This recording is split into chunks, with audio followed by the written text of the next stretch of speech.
I'm Corbett Wall with DV Auction, here with your feeder flash for Friday, April the 12th, brought to you in part by Cargill Fescue EMT.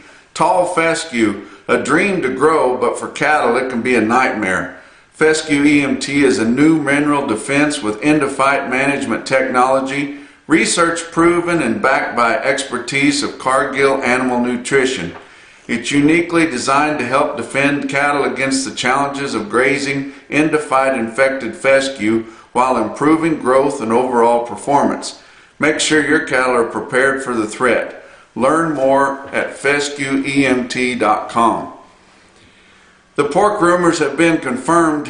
We did get a significant increase in our pork export sales to China. You look at this chart here, and I'm not a big chart guy, but I can kind of read this one, and I think you guys can too.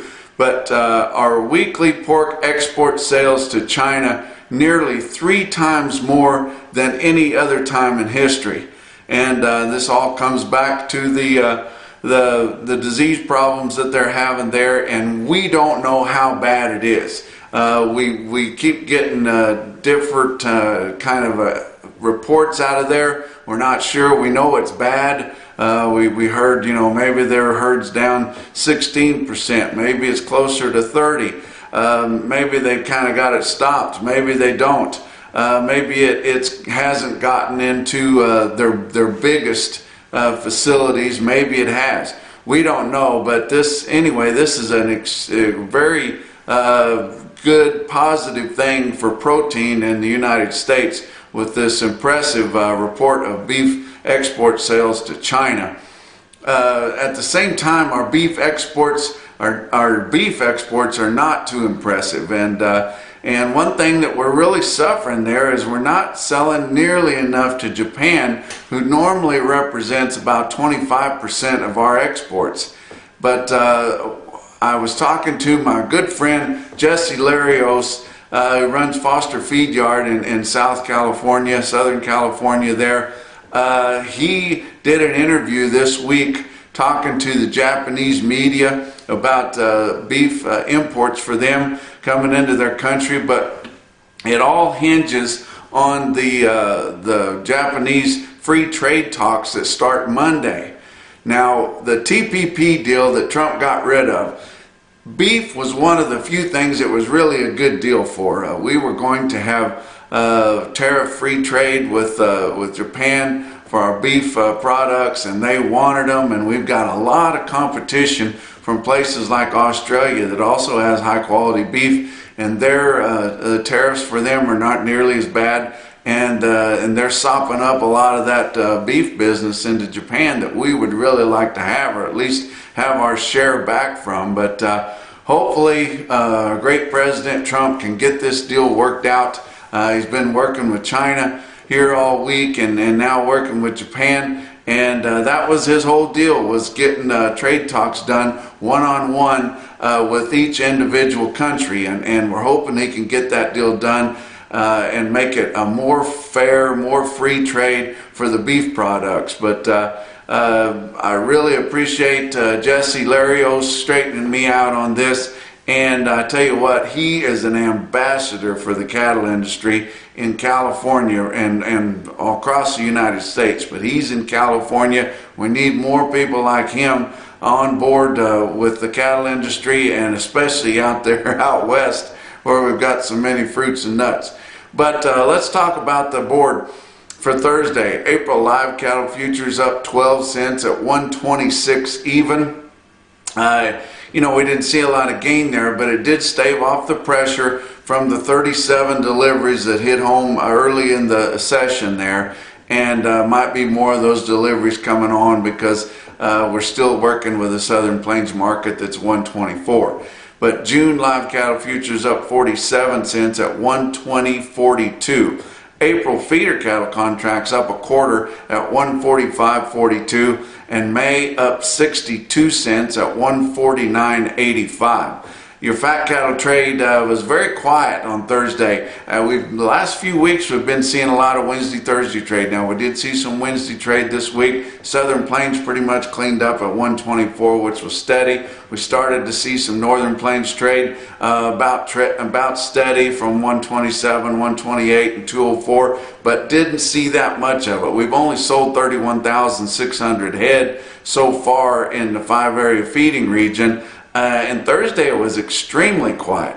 Just around 400 head confirmed through mandatory price reporting at 204. That 204 sounds real good if your cattle could dress. Now, if the Southern Plains guys could get 204 dressed, they would sop that up, I mean, fast, because the cattle in the Southern Plains, especially in the Texas Panhandle, have a very good dressing percentage because it's been awful dry. They don't have any tag on them. But up in the Midwest and Northern Plains, cattle still carrying a lot of mud, still dealing with a lot of problems there due to the floods and the harsh winter. And then we had another big bomb cyclone come through again.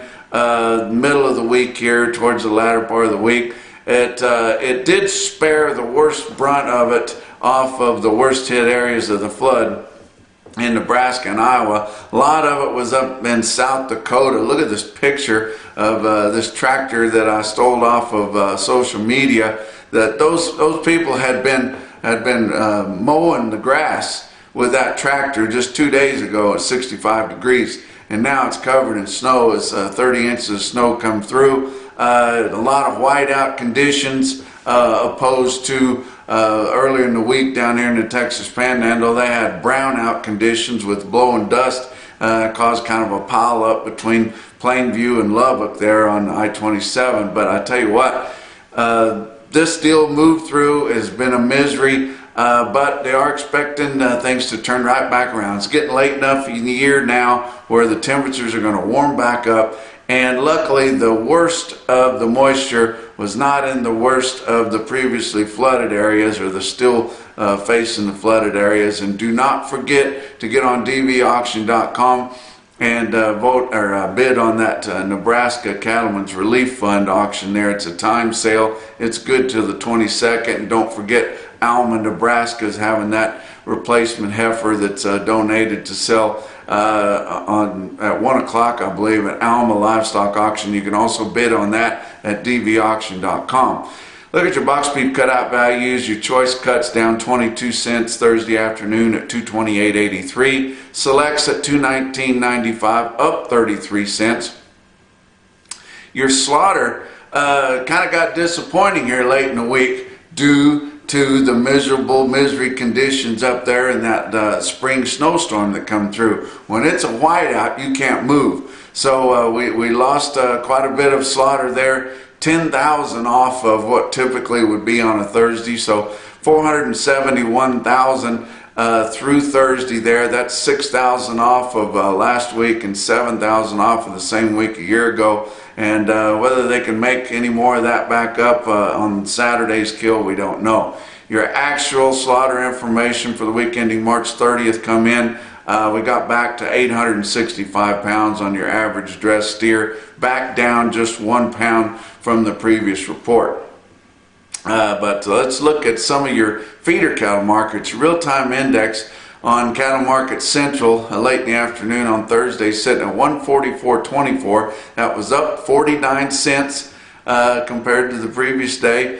And another round of good sales and not crazy sales, but just steadily improving markets. And we are seeing your stockers and your feeder cattle or your calves drop off just a little bit in demand, because we're looking right here at April 15th as a turnout for a lot of these big grazing areas. Now, if you've got some really hard true stalker cattle with some weight to them, a little bit of age to them, and all they got to do is run them through, process them, and turn them out, yeah, they'll still bring it all and probably more than they're worth. But a soft calf, some lighter weight calves and things, there's still good demand for them, but it's not heating up quite as much as it was a few weeks ago.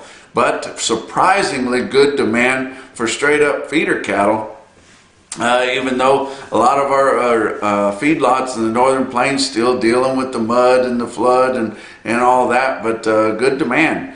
Pratt, Kansas, 3,300 head there. Had a good sale on Thursday. Feeder cattle were $4 to $5 higher. Calves steady to $4 higher. Salina, Kansas, farmers and ranchers livestock in the north central Kansas area, 5,000 head there. Look at this Cattle Market Central market report out of Salina. Feeder cattle sure look $2 to $3 higher on the best tested weights. Calves not as active as you can see on the change trends, and that's the weighted average from the same sale a week ago. But look at your most popular weights there. Steers, 921 head of 849 pound steers had a weighted average price of $141.92. That's more than $3 higher than a week ago. And on your heifers, 808 head of 748 pound heifers have an average of $135.09, and that's straight up steady.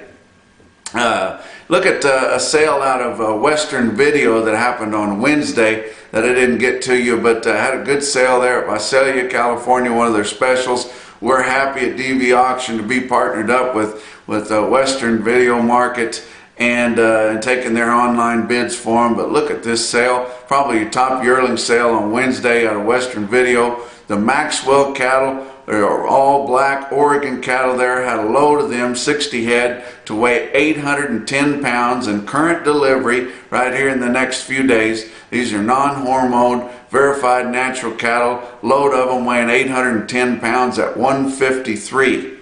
That is pretty darn impressive.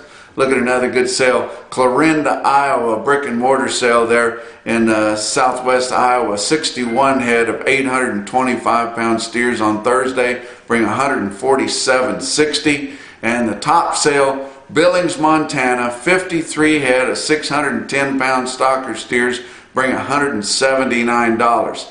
Hope you guys can make it to Gentry, Arkansas on Saturday. Going to be speaking at the Jackson's Double J Feeder Calf Profitability Conference. Going to be a lot of other good speakers on there too. Probably a lot better than me, but I hope to see several of you there. And that's your Feeder Flash for Friday.